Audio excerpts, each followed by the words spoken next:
And we are live. Welcome to the Winner Circle, the podcast covering jiu-jitsu, MMA, and all combat sports. I am one of your hosts, Eugene Plowden, and with me, as always, my podcast partner, Isaiah Gathings. What's up, man?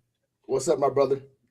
If this is your first time with us, I want you to know we are members of the Martial Arts Center Network. And on Mondays, you got the Winner Circle with myself, Isaiah Gathings, Chris Walker, and Angel Diaz. Tuesdays, the Inside Scoop with Alex and Jeff. Wednesdays, the Traditional Way with Brett Shumway. And Thursdays, Fists, Kicks, and Flicks with myself, Joe Hartley, and Angel Diaz. For more information, you can check us out on all of our social media platforms. Just look for the Martial Arts Center Network on Facebook, Twitter, Instagram, YouTube, and Patreon. And don't forget about the main app, the Martial Arts Center Network app. Zeke, it's showtime. What's up, man? How you doing? Hey, man. You know what? I'm doing great, man. Great. Happy to be here. Excited about the week to come, the year to come, and everything that's in front of us. How about you, my brother? Man, I'm all right, man. I'm kind of jealous of you right now, though, because right now you should be. It's one of those cold weekends here in Detroit, man. Like this you morning, should be. I got some friends not just in Detroit, but I got some friends in the Midwest, and the temperatures they're telling me is insane. You know, I was outside today, and it was in the 70s today, and we got the MLK parades tomorrow. I got some people that I know supposed to be in that, so I might shoot downtown for that, and it's supposed to be in the 70s tomorrow for that. And I've been walking around with no coat on, walking to the store, just enjoying, man, soaking up the sun. It's been beautiful here. Yeah, it's 12 here.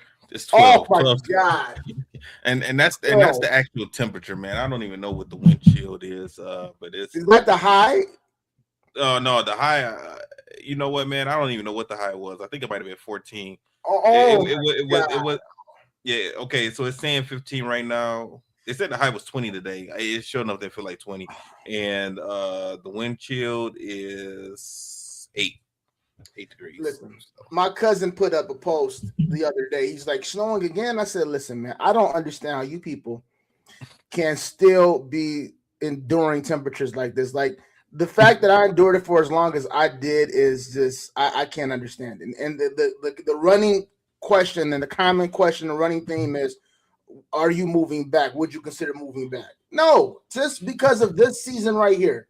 This right here is why. This is nonsense. There should be no single temperatures. You should not be able to relegate something to things like 12, 14 as a temperature. This is insane. Like, no, it's crazy. I have to come back there, and not this week coming up, but the following week, and I'm already not looking forward to it. Like, it's to a point now where I already began dreading when I know I have to come back the trip just because of the weather. Yeah, you know, this is one of those years where yeah, I know 2026 just started, but the winter season, it started in November. It started around Thanksgiving, and it got cold around Thanksgiving, and it's just been cold ever since then. And I hate winters like this. Like I prefer the ones where, you know, in November, December, it's, you know, hanging out in the 50s, maybe dip down to the 40s every now and then it really starts getting cold in January. Now, when it's cold ever since November and it's still cold now, you get tired of it. I hate winters like this. It's miserable, and then you know it's ice long. Everywhere.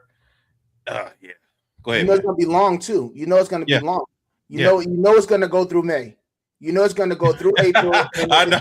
I'm not putting that out in the atmosphere. I'm not putting that out there. Listen, April and May, no.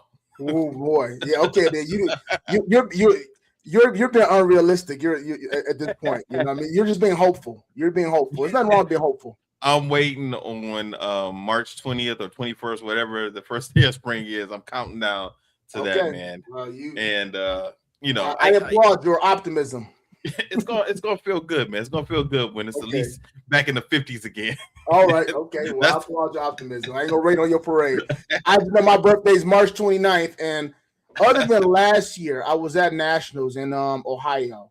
Last year on my birthday, they had the Nationals for the WMAC in Ohio, and I was there officiating, and that's the first time in recent memory that it was, and again, that was Ohio, but that's obviously right next to Detroit, so I know that the temperatures were favorable there too, but it was like 70, and that's the first time it's been that nice that I can remember on my birthday back home in the Midwest.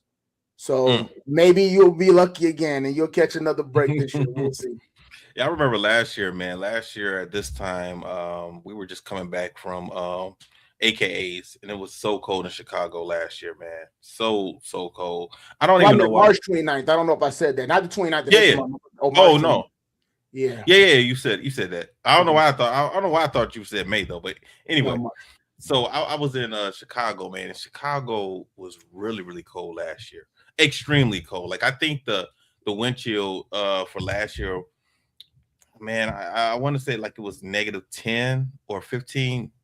It was really, really cold in Chicago. Now, I didn't go out the hotel. So I was in there from Friday to Sunday. I spent the whole weekend in the hotel. You love it? Don't you love the Nationals where everything is inside the same place where you don't have to go outside?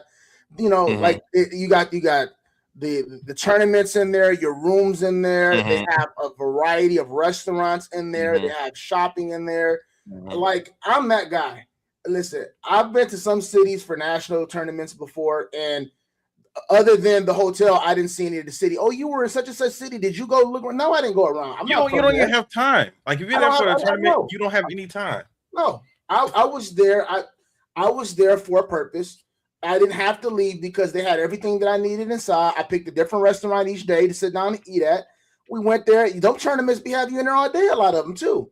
So you in there. You got to get up early to get there. There's a lot of sit and wait. You know what I mean? At least on the local level, most times you are officiating. So they're giving you something to do that's keeping you engaged. But you're waiting for your students or for you to compete at these things.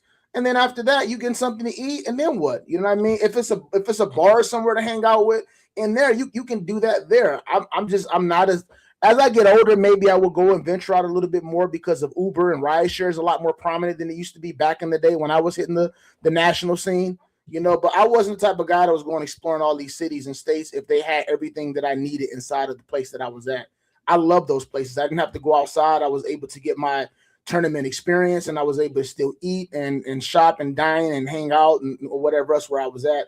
I still love those to this day for reasons that you just articulated. But nobody want to be going out no 12-degree weather. You know what I mean? Well, you know who did? My wife did. My wife did. My daughter did, and my cousin. They all they went walking down Michigan Ave. Trav put us to work last year for Martial Arts Center Network. So I had a camera and I was following man, who was I following around? K Swift. That's what I was following around. So okay. Travis had 4 of us working on a documentary. So we were following around different martial artists and doing interviews and stuff like that. Me and Angel did an interview also. So I was constantly working, doing stuff for Martial Arts Center Network last year. But like you said, man, if you're trying to see the sights, you gotta get to that city either a day in advance or stay a day later if you're trying to sightsee. And at that time, like I really don't want to hang out on a Sunday. Honestly, my mind wouldn't even be into it if I got down there on a Thursday or something. Right. I really wouldn't be one of those people that want to go out on a Thursday and hang out anywhere. So, it is what it is. But man, eventually, at some point in time, when I get a little bit older, retirement age, maybe I might think about moving out of Detroit, someplace warm. I don't know if I'm gonna do Atlanta, Georgia. I don't know about that. Maybe Tennessee or Texas, something like that. Maybe we'll see. Texas was my first option. It was Texas in here, and I landed here because I thought that for what it is that I would do. And I was looking to do that it would yield more results over time. So you know what you talk about Detroit in the winter, but talk about Vegas in the summer, like 120 degrees. That's just crazy. I'm not going outside. That's a tourist problem though. Tourists say that because when you guys come down here, you have to go outside and go from hotel to hotel, casino to casino. And you have to walk out in it. Unless you have a job, unless you're in construction or landscaping where you have a job where you actually have to be out in it, you don't really experience those temperatures. It's burn and freeze here. It's a burn and freeze environment. In other words, you're going to burn when you go out to your car. You get in your car, you're going to freeze because you're going to have the air cut all the way down. You go to the gas station to get gas, You get out your car, you burn on the way inside the gas station. When you get in the gas station, you freeze because they got the air now to 30 or 40 degrees everywhere you go. You leave out of the gas station, you go to your car to pump the gas. You burn while you pump the gas. You get in the car, you freeze. Like, if you go in to eat, if you go to church, if you go to the mall, I don't wear shorts down here. I refuse to wear shorts because anywhere you go, you're going to freeze. You're going to freeze in the summer. The air is so cold. I walk around. I'm from Detroit. I walk around with a jacket. I know all about how temperatures change. These people out here, they don't. They walk around with tank tops on, with shorts. It's hot outside. Okay, well, first of all, if it's that hot outside and the sun's out like it is, you probably want to wear something to cover up your skin from getting burnt. Number one. Mm-hmm. Number two, whenever you go in, if you go in any malls, any restaurants, any place, they're gonna have the air regulated at a temperature because of how hot it is outside, where it's so cold, where it's going to be uncomfortable over a sustained period of time. So no, I walk with a jacket. People, why you got a jacket? It's 115. You'll see. We get in there, we start freezing. I put my jacket on. People sitting up there trying to act like they ain't cold, faking the funk, shivering, trying to. No, I'm good. So no, it's not bad at all. And it's dry heat. When I go back to home, summertime, 88 degrees, I'm about to die. Too much moisture. I'm sweating through my shirt, sticky, stinking. There's flies and mosquitoes around. It's dry heat out here. 115 feels like, I don't know, man, maybe like 97 back home, 95. And again, it's like sauna heat. It's not like, steam room heat, so it's different. All right, let's move on, man. So let's talk about our first topic for the night. We're talking about the UFC on Paramount now. That deal, it's official now. So it starts at the end of this month. I think, what's it, UFC 324? Is that the next one? Yeah, I think it's 324. So do you know, I should have looked this up before we started. I don't know, what are they doing with Fight Pass? Are they still going to keep Fight Pass now that their content, they're doing their live shows on Paramount? Do you know? I don't know. I haven't heard any news about excuse me. I haven't heard any news about Fight Pass. In fact, Fight Pass has not really been what it used to be for quite some time. And I will say this, and it sucks for me to say this. I think I said this about the UFC itself on one of our shows a while back. One thing that can, and it hurts, especially for somebody that's in my industry that's always looking to get people to the next level or next stage.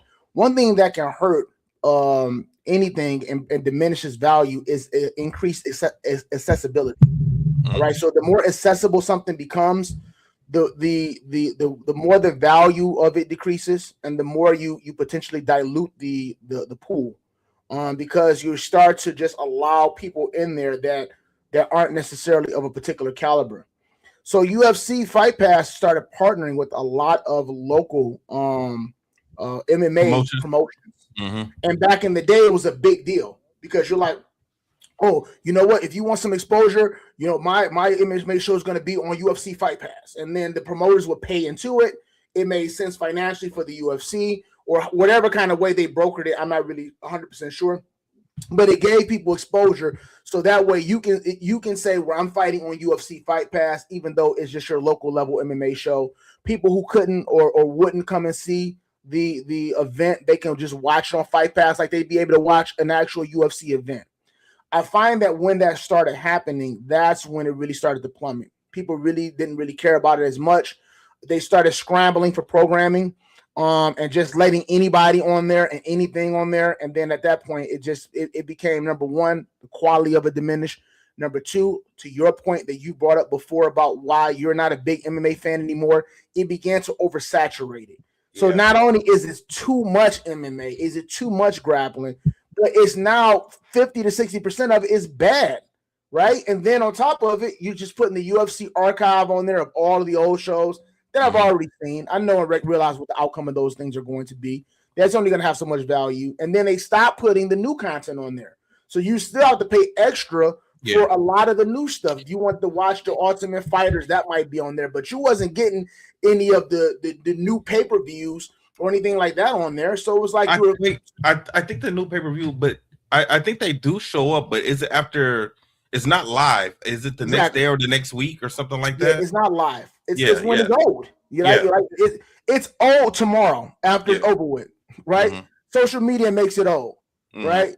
You know what I mean? If you cut on your Facebook, if you ain't caught up on your episodes of Power or whatever else, or anything of note, after 24 hours, it is old. And fighting is no different. You know, so by tomorrow, you already gonna have the results because all of your friends gonna put it, oh man, he got knocked out, she got tapped, and it's like it's old now.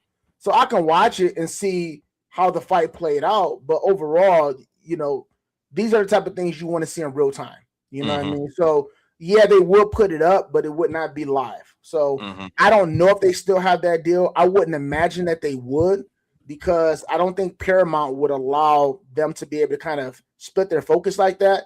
But if it's only old archive stuff that they already own all the proprietary rights to, then it probably would have no bearing on this particular deal, as they're looking to be able to stream live MMA events and not, you know, have access to their archive or portfolio of what they've done before. Yeah, and you know, they are still producing content for that, because I know the UFC BJJ is on there, and they have events, and I mean, I don't think they're doing those on Paramount. I don't think people would sign up to watch that on that, but they might do it on the Fight Pass if you're getting all this other stuff. I did do a deep dive on Fight Pass maybe back in November, and I was playing around with it because I wanted to watch the different jiu-jitsu tournaments that were on there, because I think Eddie Bravo's EBIs are on there, the UFC BJJ is on there, and then I wanted to watch some of the old fights. So I watched. I just went. I don't know why. I just went on a deep dive watching different Matt Hughes fights, and I watched different George St. Pierre fights and Matt Serra fights, Tito fights, and then some of the older events. I like the production of how they. I mean, the way they did it back in 2005 through 2010, 11. I mean, it's kind of their whole production really got you amped up to watch the fights. Now, I mean, from their intro to people doing like a little interview before the show even started, and then when the music dropped and it came on, it just used to just get you really into watching the fight. I don't really feel that anymore, man. Yeah, man. I mean, you wanna know why? Go ahead. It's because he's successfully stomped out the competition. He's bought him up. You know, it's funny you said that. I was going to ask you something about that. Like, they're pretty much the only game in town now, right? I mean, there's one, but one is based out of Japan, right? No, not Japan. One is like overseas, like they have a lot of stuff over like the Philippines and pretty much, you know, all that, you know, Central Asia area. You know what I mean? They have a lot of their shows over in that kind of area. Okay. The truth of the matter is that he had to compete. There was a couple promotions that were trying to be relevant, and they put a lot of money in their production. So for him to be relevant and keep the viewership high, he had to try to match that level of intensity. But he had and has no interest in that. He's like, it's easier if I just destroy, stamp out, buy up, you know, burn out, whatever, and destroy whatever competitors that I have. That way nobody has anything to compare it to. The only reason you feel that way is because you remember how it used to be. And then you can look at how it used to be, and you remember the actual feeling that you got when you heard that fight music come on. You saw the intro of the people that were fighting on that card, not just somebody talking over it, you know, and trying to hype you up. There was a theme song. There was a certain type of feeling that went along with that music, and you saw the highlights. You saw the footage of the interviews beforehand. Then the music dropped. You saw them show the highlights. It really put you in the mood. But that's how the other productions were. He's like, this is costing too much money. I'd rather put money elsewhere. Look, let's just buy these guys up and close them down, run these guys out of business. And that way, people don't have anything to compare it to. So if you don't really have any competitors, which is illegal, it's a monopoly. Monopolies are illegal, which is the reason why he doesn't stamp out everybody. He'll allow one or two promote, okay, PFL, you can hang around. That's fine. I'm not going to come after you because I need to say and show that I have a competitor, right? But, I mean, at the end of the day, PFL is not putting no big productions together either as far as people coming out. He's very smart, and it's just his objective was never really to pour into the pageantry and theatrics like you see overseas, like you Pride and Dream used to be, or like One Championship is. That's all about the pageantry, the theatrics, everything about it gets you excited to watch the fight. And then most of the times the fights deliver. They really actually are pretty exciting, fast-paced fights, and they have a rule place in set to where you can get penalized if you are not sitting up there, if you're not active, if you're stalling, you can get a card, you can get a warning, they could be money out your purse. Like, they really have structured the entire system very well to ensure that they have exciting fights. He has no interest in doing this. It's not that he doesn't know, it's just that he has no interest in pouring money into that. So that's where the shift happened, is when you notice the other major productions started to actually go away, dissipate. He bought them up, he smoked them out, he stomped them, he got them out the way, and then now all of a sudden it's like, this is my brand. I'm really the only big game in town. So, I mean, either if you like it and you want to fight, great. If you don't, then that's fine too. So that's where you saw that. But also too, man, back around that time, 2005, 2006, there were a lot of competitors out there, and you just got a different feeling when you watch different shows. Like, remember, Elite XC was out, right? Yeah. Bulldog Fight was out. Yeah. The IFL was out. WEC was out. Yeah. All these different shows, they did not feel the same. And you had to look to find out, you were actively looking to find out what show was coming on and who was fighting. Social media wasn't as big as it is now. And it seems like even though social media is more accessible now, I don't even know when fights are going on half the time. Like, we talked about this with Karate Combat. We were in our group chat talking about that. Like, I didn't even know. I should always know when a Karate Combat is going to come on. They should be blasting it through Facebook, Instagram, TikTok, everything, all of the time. And I very, very rarely see any type of combat sport besides UFC. If I'm being honest with you, I can honestly say that it's to a point to where I'm like, are they even still having that? Like, I know I'm being facetious. I know they are, but that's how out of mind, out of sight, out of mind that is, and it's sad. Like, there are so many individuals that are interested in a lot of these things, and these things seem like they're built to fail. Back in the day, you used to say, "Oh, it's because they have all the money." There's a lot of successful financial backers behind a lot of these projects that are coming out nowadays. And so it's not that like it used to be. Back in the day, it was whoever had the most money, they would win. And I'm not saying that ain't necessarily the case. Now, I'm just saying that this lack of promotion and advertising is not because these people don't have the financial budget to be able to do that, because some of these things have hung around for quite some time. So you have to have some type of financial backing or backers that's investing financially into this to even keep you relevant for as long as you are. It's just that it's their very poor business models. And I'm not really sure how they don't understand that you need to, especially in 2026, like you said, with social media being a juggernaut like it is, this thing should be getting blasted on a consistent basis. As school owners, we understand this, right? We pour money into advertising.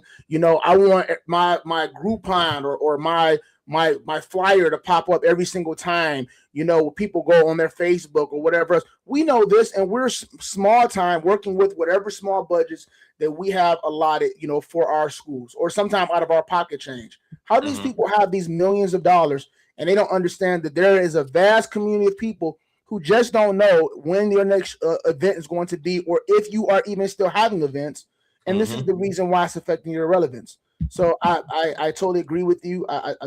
There was a lot more competition then. The few events that are happening now, I don't even think that Dana White's trying to snuff these people out. They're just doing a bad job of being able to promote their brand and maintain their relevance on their own at this point. Yeah. And another partner that the UFC had back in the day to help was Spike TV also. Having UFC on Spike, that was huge. They helped get the information out there. And not just with the Ultimate Fighter, but even during that, like, they would explain to you who these different fighters were, people you never heard of before. Right. You might get a quick intro about them. And then you look forward to watching these people eventually fight. You know, you might see them helping coach someone or helping train or train alongside with someone. Mm-hmm. You know, like only 2 people won the Ultimate Fighter, but you still learned a lot about all those other fighters. And I even heard some of the older fighters from back in 2001, 2, and 3. They were saying that they were a little bit jealous of the Ultimate Fighter, and that's why some of them went on the Comeback Show, was because, you know, the people who had just started training and competing were more famous than them, and they've been fighting in the late 90s, early 2000s. You know, so being on Spike definitely helped and helped explode the UFC's brand. Let's do this. Let's talk about the card that's coming up. All right, let's talk about the card. I don't know if we got the graphic to put up, but I got it in front of me. So I didn't. I should have did that too. Man, where did it go? So starting at the top, this looks like the top. I think this is the main card. Yep. So we got Justin Gaethje, and is that Paddy? Yep, Paddy Pimblett. Yep, Paddy Pimblett. Who you got for that one? I want to go with Justin. Why did you choose Justin? I wish we had the graphic to put up. That'd have been great. You know what? Let me try it. Let me see if I can put this down there. Hold on, our viewers to be able to see, because we have to commit to these picks, because we're gonna talk about this next week, right? So I want to hear who you got, why you got who you got, and all that other good stuff. See, I can only talk about. I honestly, if I'm being real, I can only talk about the main events, because those are the only 2 I really know besides Amanda Nunes. Okay, all right. Well, we had a couple disappointing pullouts, which we'll talk about in a second. I know we'll get around to that. And you know, this far in advance, I'll say this while you're working on getting the graphic up. And this is not a topic or something we were supposed to be talking about today, but we have to do something. And maybe we could talk about this on a future show. And spend a little bit more time on this. But there's 2 things that I dislike about the MMA, particularly the UFC model. One, if someone pulls out the day before, the day of, and they are a main event or a co-main event, or really even on the main card, but main event or co-main event, there has to be some level of compensation that is for the viewer. Now, maybe because they're on Paramount now, this changes. So this does change everything now that they're on Paramount, and I'll explain why I feel that way in 1 second. And then 2, advancing fights to main events that are non-title fights and being able to turn those to 5-round fights. Yeah, we'll talk about that on it. So you can pin those down. We'll talk about that because I know we have other topics we have to get to today. But these are 2 things that we're going to talk about. And we can talk about them next week. We're probably reviewing this fight card. Number 1, people pulling out the day before or the day of an event. They talk about main events or co-main events, how that impacts the card, as well as the fans, the people who flew to Vegas to be able to watch these fights, or back in the day, the people who would actually pay for pay-per-views ahead of time for these fights. And now these fights are not happening. And then it's just like, oh, well, they pulled out, but there's some other good fights on the card. No, I paid to see this particular fight. And then 2, non-title fights being elevated to main event and co-main event status and being thrusted to 5-round fights. Yeah, we got to talk about those, as well. Yeah, so I was going to ask you about that too, man, because I'm not crazy about the whole interim title thing. Like, come on now, like, just an interim title, that's something different, but that's something different than what I'm talking about. Yeah, but non-title fights, not interim titles. But we'll talk about it. We'll get to it. Let's break this fight card down. All right, so I got Justin. You got Justin over Paddy. Yeah. Any particular reason why, or just because you like his style of fighting? Yeah, I just like his style of fight better. I met Justin. He's a cool dude. Like Justin, I'm gonna go with. I can't believe that I'm saying this. I'm gonna go with Paddy. Why'd you say that? I'm not. I don't have no problems with Paddy at all or anything. I can't believe I'm saying it. I wouldn't call myself a fan. So, and people get mad when I say this. Like, oh, I'm not a fan. They like, oh, what's wrong with him? It's like, wait, I didn't say fan is short for fanatic. All right, we throw this around too much. If I ask you, now watch this. If I change it and I say, are you a fanatic about Paddy? Are you a fanatic about Justin? You be like, well, look, I'm not a fanatic about him. I mean, I like the dude, but no, fan is short for fanatic. That means that I am overly excited, overly enthralled, like I'm really super duper pro this individual. No, I'm not a fan of him. You know, I do like him. I love his little intro and how many people we have, you know, supporting him from his country. I also like in some of his fights his brand of fighting. I don't have anything against him. Justin, I love him. The way that he goes out, he's you know, he'll stand toe to toe with you in the middle of the cage. I think that people like him, unfortunately, they become a victim of their own success. Justin is a wrestler. He's a very accomplished wrestler. And what happens to wrestlers, the worst thing happens to wrestlers. The worst thing happens to them that could ever happen. They mess around and they knock somebody out. They knock one guy out. And then they knock another guy out. And then they knock another guy out. And that's it. They're done. Because what's happening now is that they have been branded as a knockout artist. And the UFC or any organization is going to play that up because that's what really sells. People don't really want to watch wrestling. So they start to abandon their base. Do you know how hard it is to wrestle? I can start wrestling right now. And I can wrestle for the rest of my natural life. And will not be able to be even close, a fraction of what he used to be, or even still is as a wrestler. I can wrestle until I die, right? And won't be there. It is hard to wrestle. It is a tough skill to be able to acquire and to be able to get to the level of success that people like him and a lot of other people have, and then just abandon it because it feels good to knock people out. That is not a sustained path to victory. And if we look at a lot of the people, the Tyron Woodleys of the past, a lot of the other individuals who were great wrestlers. What was the big heavy dude, Roy Nelson, you know, back in the day, who was these guys when they started becoming knockout artists and abandoning their wrestling, then that was pretty close, you know, to their, you know, it was to the end of their career. I mean, they were trying to get some of that big money too, man. Like, that, you know, those knockout bonuses and things like that. Yeah, they try to get those. So I'm going Paddy Pimblett because I believe that he's more well-rounded. I believe that he's going to evaluate things not just from a fight but a competitive standpoint, and he's going to start to engage Justin in ways that is going to challenge other areas that he may not be prepared for necessarily. Justin, to his own detriment, because he's become a fan favorite and something that everybody loves to see him and loves to watch, he will stand out there, as we've seen, and trade with you and get knocked out, starched, because he wants to be a fan favorite and he wants to be able to get that fight of the night bonus, as you articulated, knockout of the night bonus, as you articulated, and things like that. No. But we have to understand it's not just fighting. It's also a competition. It's both. It's a fight and a competition.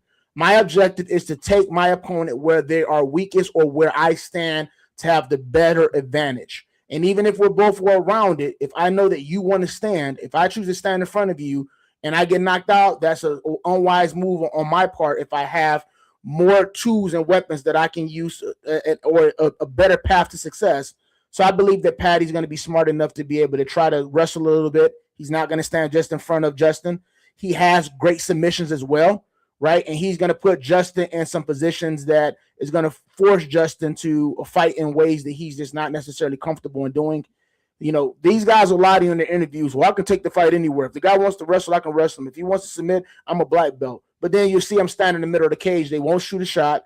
They struggle getting out of submissions and bad jiu-jitsu positions. I think that Paddy's going to take him to some places he doesn't want to be. So I'm going to go Paddy for this fight.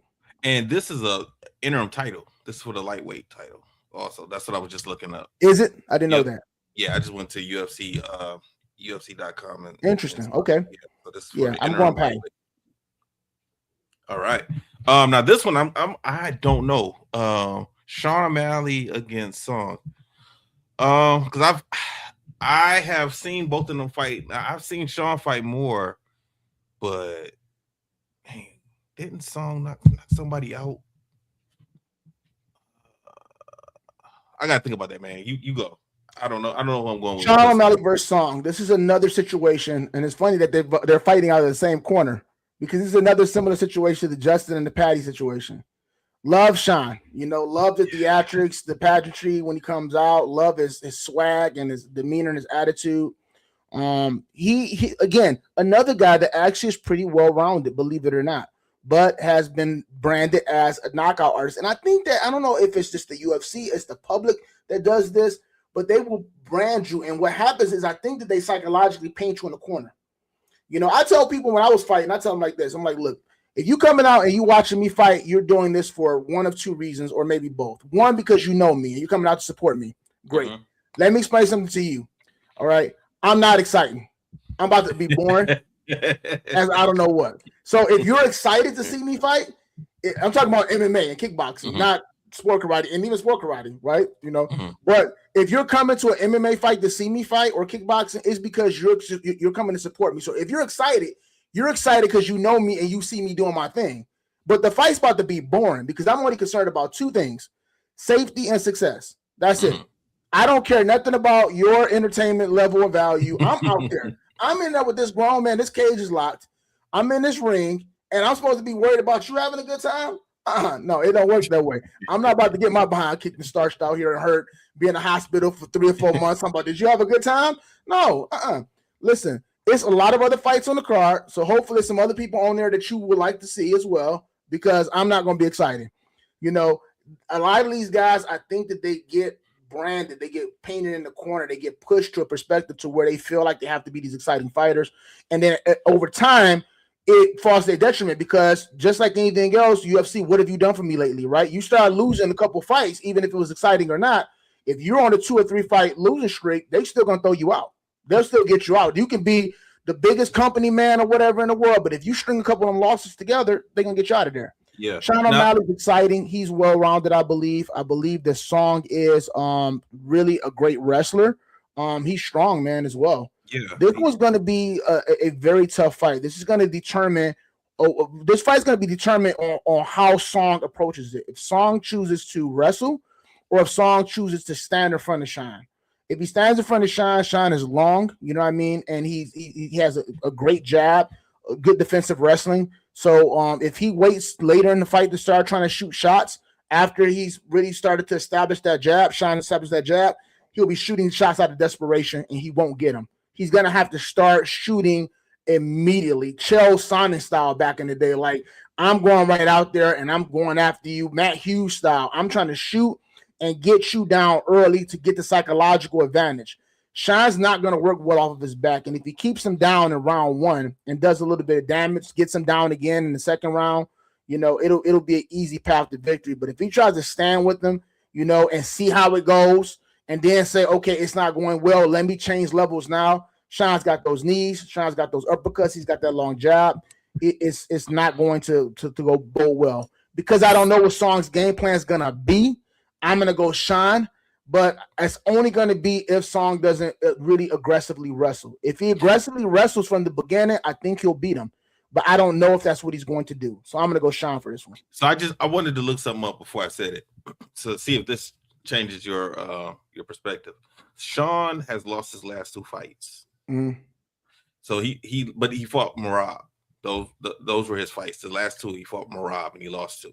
But again, another guy that has the wrestling prowess, though. You know what I mean? So now that you just said that was his last fight, that means the Song's probably going to his last 2 fights. Who did he fight before Merab? Who did he lose to Merab? He lost to Merab twice. Okay, back to back. And before that, he won. He beat. See, Song might adopt Merab's fighting position and really integrate the wrestling with the striking. So I don't know now. See, that's a good point. Yeah, that's so now because now, like he has to feel some type of pressure now if he lost his last 2 fights. But I'm just telling you, it doesn't. If Song wrestles with them and he's strong, he's not. He cannot work off of his back, and he can't defend those takedowns for 3 rounds. Yeah. Also, and it's the co-main. They elevated to the co-main now. Mm-hmm. Okay. So he lost to Merab twice. He beat Marlon Vera. He beat Aljamain Sterling, and he beat Peter Yan. So those are the 3 that he beat, which is, I mean, those are good fighters. Oh man, this is tough. Oh, for Merab. Yeah. So. Oh boy. This is a hard one for me, man. I'm gonna stick with Sean, man. I'm gonna ride it out. This is a gut feeling. This is only because I don't know what Song's approach is going to be, and I don't follow him closely enough to be able to say I think that based on watching him and the way that he fights his opponent, he's going to adopt this particular, I will say this. Americans, is really easy to be able to edge us off of our game plan, right? It's really easy to poke and pry. And you ain't gonna stand. All you're gonna do is hold me. You're gonna hump me. You're gonna hold me down with that wrestling stuff. You won't stand in front of me. It's so easy to be able to get to us, right? These people from different countries, number one, English for a lot of these people are second language, right? So they don't even, you trying to really insult them, they don't really fully understand what you're saying to begin with. They're like, well, did he say something negative about me? Oh, okay, it doesn't matter. Tomorrow, I'm still gonna wrestle. Yeah. Right. So it's harder to be able to really take these people off their square.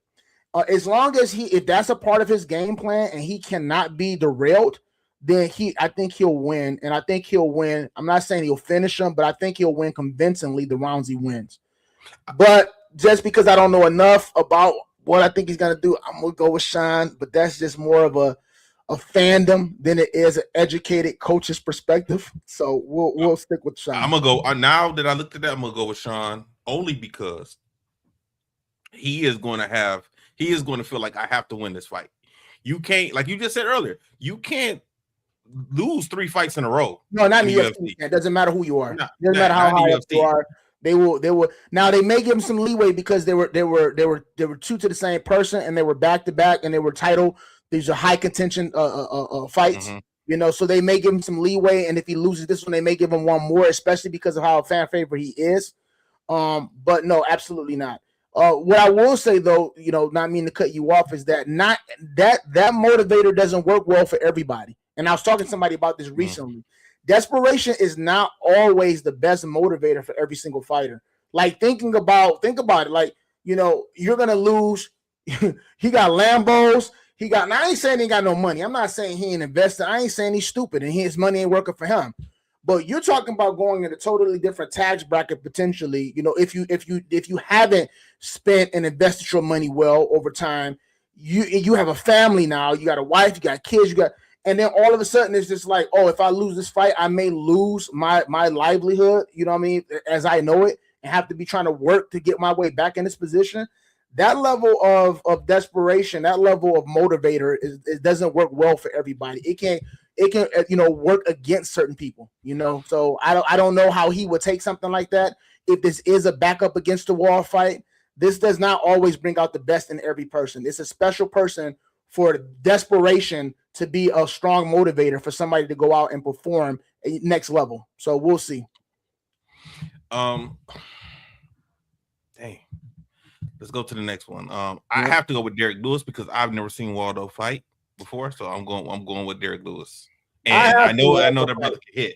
Waldo's fought a couple of times this last year, actually, and in pretty close succession to one another. Like I think he fought like twice in like 30 or 45 days.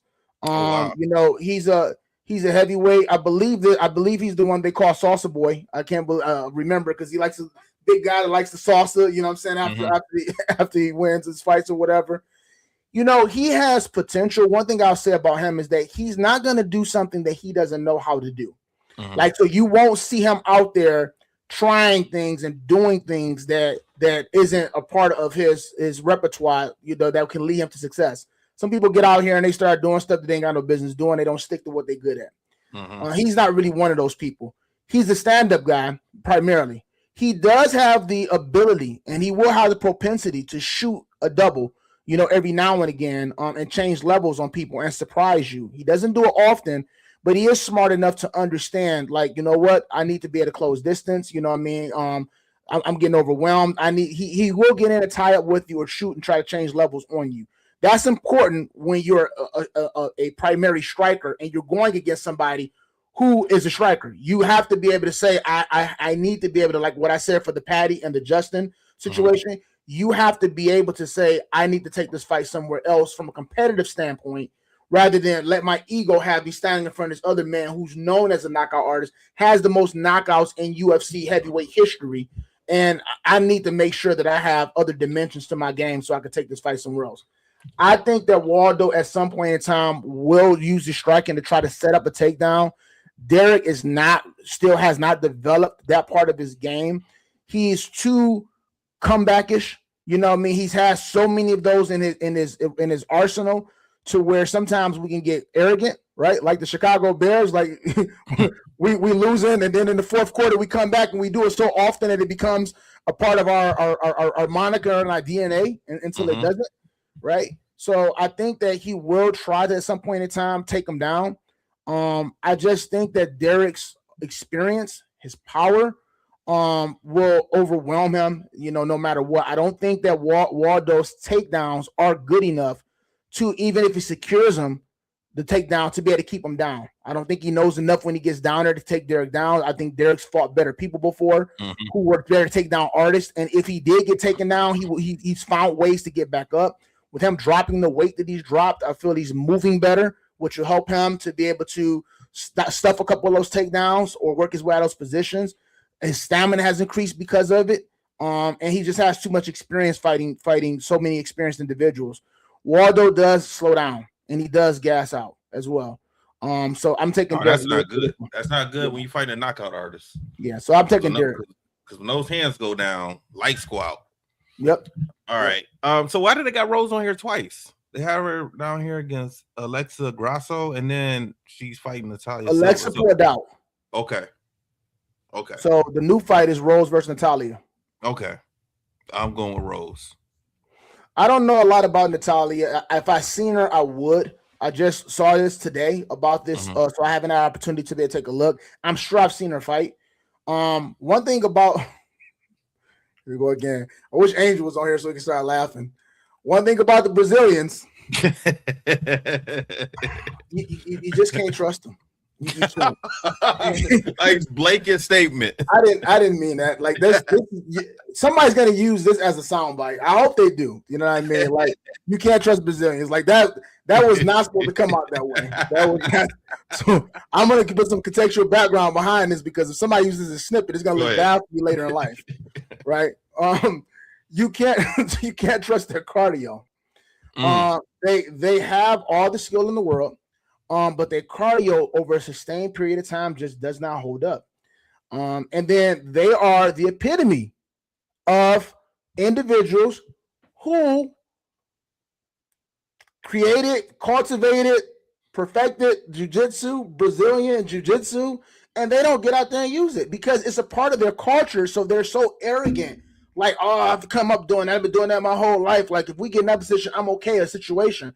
Americans, you've heard me say this before, Americans have over time, in my opinion, become better at jiu-jitsu, Brazilian jiu-jitsu, because of how hard we had to work at it. It was not something that was gifted to us, not a part of our culture. We had to learn every technical part and aspect of it. Whereas Brazilians, they came up, like, think about Muay Thai. Muay Thai is a part of the culture. It's actually a part of the culture. It's not like, oh, you're like, it's almost as natural as school, right? As kids going to school, it's almost as natural as that. It's built into the actual culture. So if you ask somebody over there about Muay Thai, they're like, yeah, okay, what? So what? Like, of course, like it's Thailand. They may not even do Muay Thai, but it's so ingrained in their culture that to them it's not that big of a deal as it is to us. Like when we had that boom over in America where everybody was doing Muay Thai, there's Muay Thai gyms opened up. Well, we had to do what? We had to go to Thailand. We had to learn from them. We had to come back. We had to practice. We had to train. We had to condition. We had to study. We had to research. When something's a part of your culture, you don't have to work at it as hard as other people do, which means there are certain aspects of it that start to actually slip and by the wayside and start to diminish or decrease. So with that said, a lot of the Brazilians nowadays, they're just not grappling a lot. And when they are in those Brazilian jiu-jitsu or grappling situations, their level of technical, proficiency and prowess just isn't there. So, and then on top of it, you couple that with the decreased gas tank where they start to tire over a sustained period of time. Rose is a proven champion. I haven't been a fan of Rose in some time. I think that her whole, the edge she have, the way that she fight, the entire approach that she has since she's been with her husband has changed substantially. And I'm not trying to knock Pat, about that. I'm just, and it's worked. So it's worked. She's been doing well. I'm not trying to knock her or her coach about that. You know what I mean? It's not the type of things that initially made me a fan of hers, the style of fighting that changed. When you become a champion or start to aspire to be a champion, or you become a champion, you're trying to hold on to being a champion, you have to change the way that you fight, right? Because you're fighting for a different pay grade. You're fighting for a different tax bracket. So the things that you do, it has to change. And you need championship coaches and people in your corner that can recognize that. And it may not always be fan friendly, like John Jones, right? John Jones lost me as a fan right when he became a champion because his fighting style looked different. Same thing with Jose Aldo. I believe that their fight styles change, but there's different amounts of money on the line, different lifestyles on the line. When you have that belt, your pay grade changes. So don't worry about my fandom. Go out there and do your thing. Like I said, safety and success. That's you. I'm going to watch anyway. But for her, I haven't really been a big fan, but I think that her championship experience and the way that she's fighting and has been fighting, even when you suffer defeat, I think that she has a winning recipe. So I'm going to go with Rose as well. All right. And now Arnold Allen and Gene Silva, I have no idea. I've never heard of either one of these guys. I haven't seen them fight. So you pick. They're both really good fighters. Gene's a dog, Silva.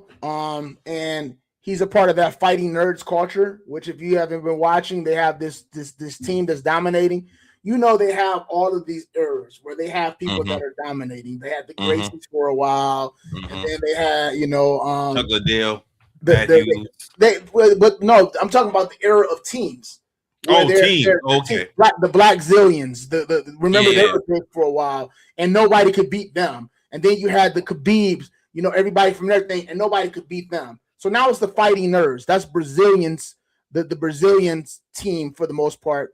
And there's more than just Brazilians on there, but they're called the fighting nerds. They wear these nerdy glasses with a little piece of tape in the middle of them, and they call themselves the fighting nerds because of the fact that they figured out a particular science, they believe, to success. Not just to fighting, but a fighting science to conditioning, to preparation, which leads to success.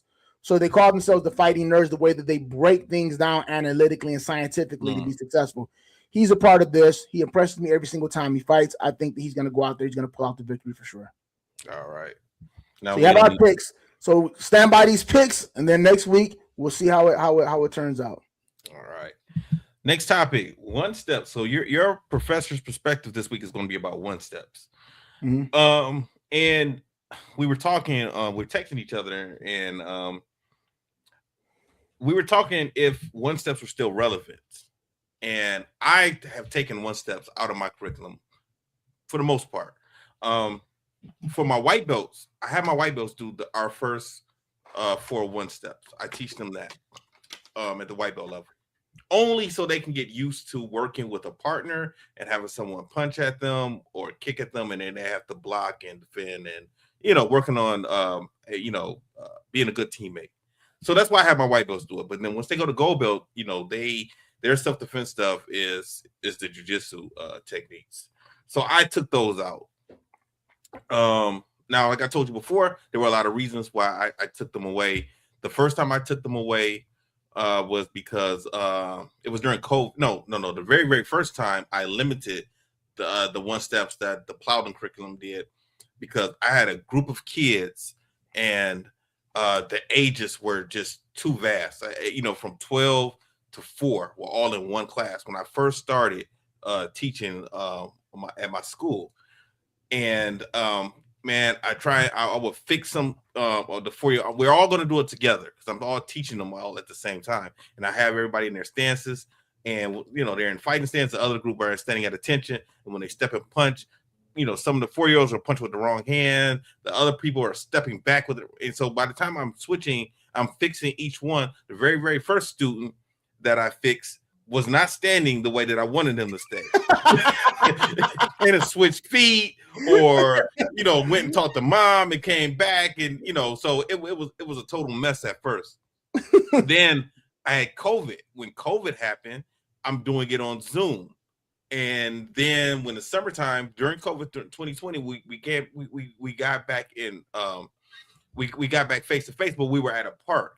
And still, it's kind of cool. Everybody's wearing masks, face shields, and everything. I really didn't want people touching each other, so I really didn't do it then. So then, I'm having students still progress through the system.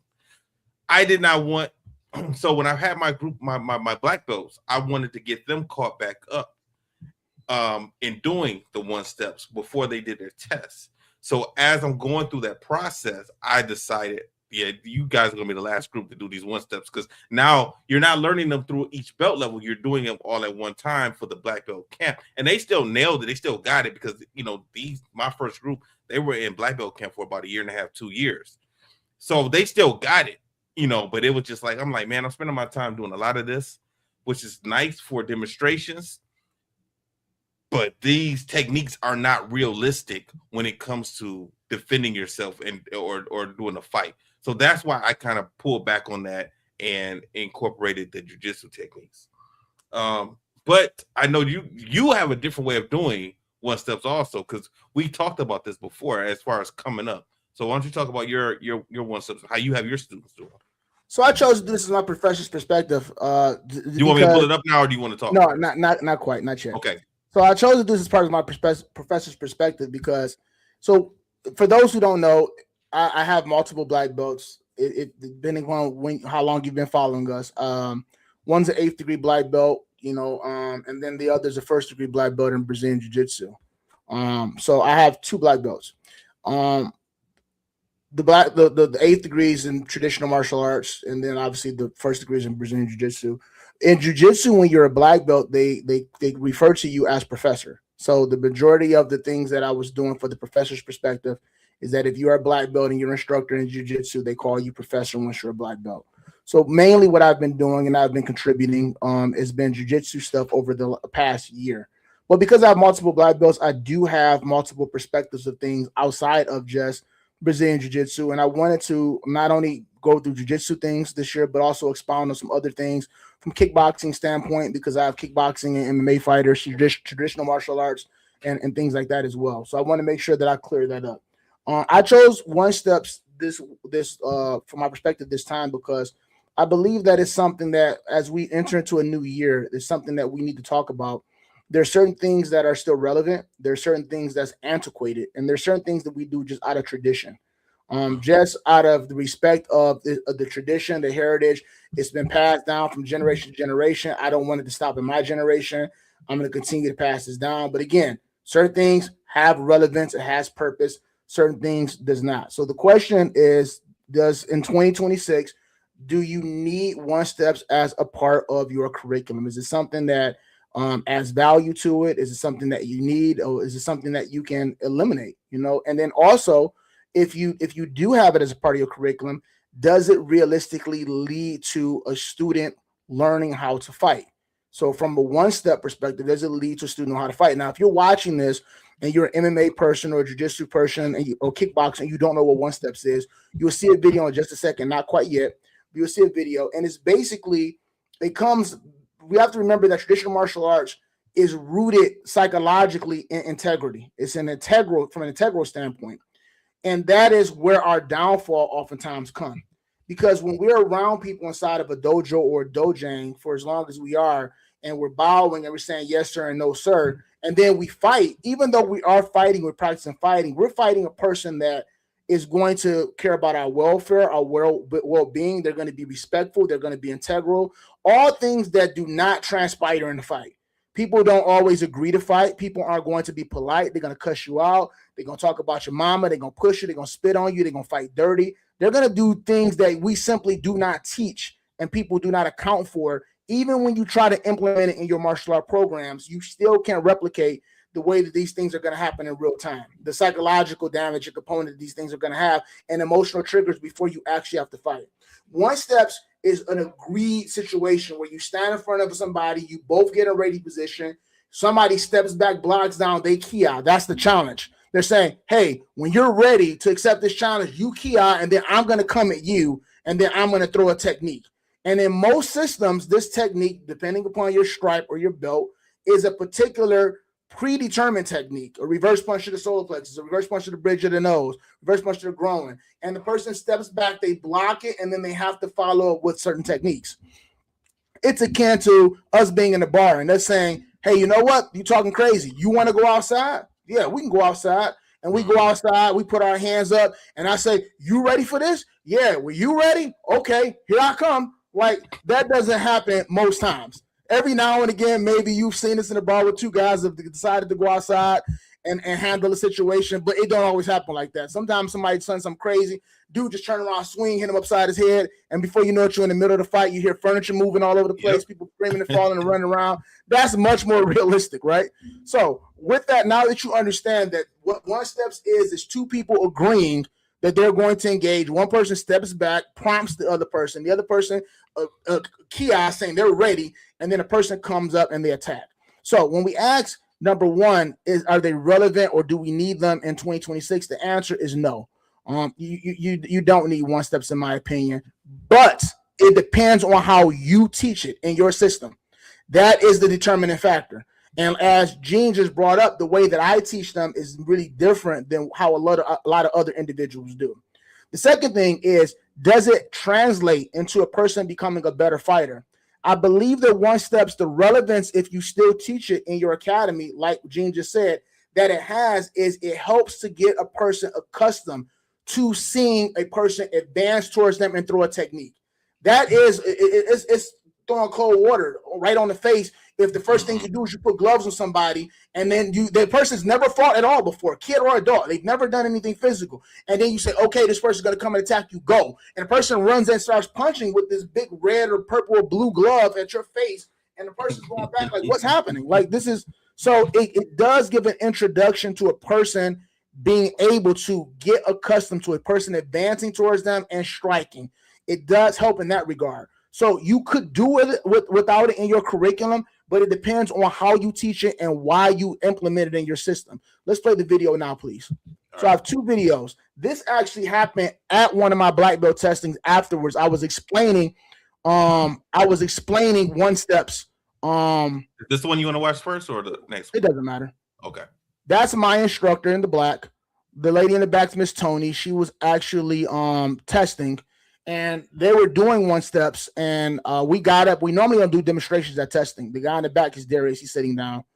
And I was trying to describe something. I don't do demonstrations for my black belt testing for any of my testings, but I wanted to explain something. Now I want you to understand, and that the person in blue is Brian, one of my other black belts. So the one in the black is my instructor, and the one in blue is Brian, one of my students. I want you to understand something. They did not know I was going to ask them to do this. It was becoming difficult for me to explain what it was I was looking for. All right. So play the other one, please, too. Okay. It was becoming difficult for me to explain what it was that I was looking for. So I asked them to get up and demonstrate. So they had no idea. They didn't practice at all for this. They didn't talk about what techniques they were going to do at all. This is not practice or rehearsed. So when I talk about it depends on how you do it, this is what I mean. Our system does not have predetermined One Steps at all. So when we're doing One Steps, I won't say at all. Let me back up. At the very beginning, when we first introduce One Steps to you, it's just a reverse punch to the solar plexus. We ask you to block, and we ask you to follow up with 3 techniques, right? Then we'll take it to, there's a reverse punch to the bridge of the nose. We ask you to block, we ask you to follow up with 3 techniques. After that, and it's not a big part of our curriculum, maybe 5%. It's something that it's almost done as an afterthought, to be honest with you, and I'm not proud of that. But by the time you get your red belt, which is our first advanced belt and beyond, when we're doing One Steps, it is totally random. It is totally up to what the other person wants to do. It could be a punch, a kick, an elbow, a flying side kick, an axe kick, and my people are buttholes. So they're going to pick out the most ridiculous thing. My instructor did not know, nor did Brian know, that I was going to ask them to get up and demonstrate this. So this, like I just said again, I'm repeating myself, the way that he responded was based off of what he saw and how he naturally responded. This is very important to understand. This is not choreographed. It's not rehearsed. He didn't know what he could do, a kick or anything else. And you see he blocked this right on the outside. He followed up with a takedown, and then he followed up right behind that. The other one you saw was a roundhouse kick. He didn't know Brian was going to kick. So they did this one first, and then afterwards I said, do another one. This time he switched sides. Brian threw a kick. My instructor was able to catch it. He was able to follow up. That roll through he did was like a leg break. Like, all of these things are natural and organic. I believe that when you're actually teaching One Steps from this perspective, and you're doing it to whereas it is random, it is unscripted, person messes up, they're gonna hit every now and again, they're gonna blow it, they're gonna miss, but it's gonna sharpen their defense, it's gonna sharpen their reaction time, it's gonna make them to think about not just conventional but unconventional things that are coming. This will sharpen up and enhance them. And this will not only help them from a one-step perspective, but it's going to also help them, in an actual fighting situation, because then they won't be thinking about predictability, which is important. Thank you for that video. So if you don't know what one-steps look like, that was a brief demonstration, totally random, totally put on the spot. To answer the question directly, you don't need it, I don't believe, in your curriculum, but I do think it has value if you're using it to be able to introduce fighting concepts, getting somebody used to a person advancing and striking at them. It helps to be able to get them accustomed to that versus just throwing them out there to spar. And then again, I don't think at all this is yellow belt, one step. This is green belt, one step, where you step out and you do this technique. Mm-hmm. This is blue belt, where those 2 punches you block, you kick, and then you step and you do this. This is red belt, where you have to do this one. I don't think that works at all. I've seen it in 1,000 walks of life. I've known a lot of people that's implementing their system, and when they got out there and they sparred against my kids, I'm not trying to brag or whatever else, they did not fare well. Those students who were used to seeing these choreographed one steps when it was actual time for combat, they either one didn't use any of this stuff that they learned, which why are we even doing it if you're not going to use it? Exactly. Or two, they just were so accustomed to things being structured out for them that when they had to make their own real-time decisions, they didn't do well. So why are you using it? If you're using it to be able to introduce something to students to fight, I think it's great for that. In my situation, and that's how I came up, if you're doing it where people are randomly throwing techniques and you're responding, I think it has value. But other than that, the choreographed structure one-step system, I don't think you need it in 2026 for people to be able to realistically and effectively defend themselves. That's my perspective. Sweet. Well, we made it to an hour. Yeah, a little bit over. That's 6 minutes I'm going to hear about. That's all right. We all right. Anything else, man? That's it, man. I'm excited about the results for next week's UFC. Yeah. All right. And break down those topics that we talked about. I think these are great things to talk about, as well as the interim title one. We got to get on that too, because these are things that are plaguing MMA. And I think that we need to just break these things down and chop it up and talk about them. Yeah, we got our topics for next week. So yes, sir. Ready. All right. All right, everyone. Stay safe, stay strong. We'll holler at you next week. And I will end this stream.